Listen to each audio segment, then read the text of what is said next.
Subdit 1 Tindak Pidana Indaksi Direktorat Reserse Kriminal Khusus Polda Sumsel mengamankan 31,8 ton pupuk non-subsidi tanpa izin edar di 2 kabupaten provinsi ini. Dengan rincian 18,8 ton yang dikemas sebanyak 376 karung diamankan dari sebuah gudang di Banyu Asin dan 13 ton dalam 300 kemasan karung dari Musi Banyu Asin.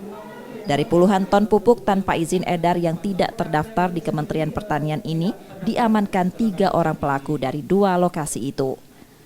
Polisi menerangkan pupuk itu dikirim dari Gresik, Jawa Timur yang pengirimnya masih dalam penyelidikan polisi dan dijual dengan harga lebih rendah dibanding pupuk dengan jenis yang sama, yakni NPK dan SP3 ke petani, menyusul saat ini tengah musim panen.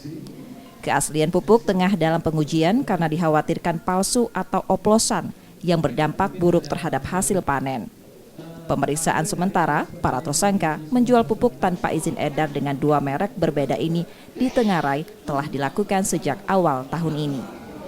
Terkait masalah tindak pidana peredaran pupuk yang tidak memiliki izin edar. Ini ada 2 TKP, yang pertama di Sungai Lilir, kemudian di Talang Kelapa, Banyu Asin. Dengan barang bukti kurang lebih 18 ton.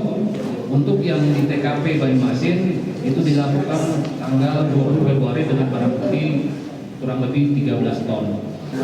Kalau dari pemeriksaan itu mulai awal tahun mereka, mulai awal tahun.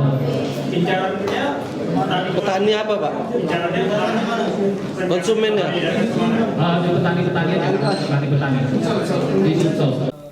Para tersangka masih diperiksa dan ditahan di tahanan Polda Sumsel untuk proses hukumnya.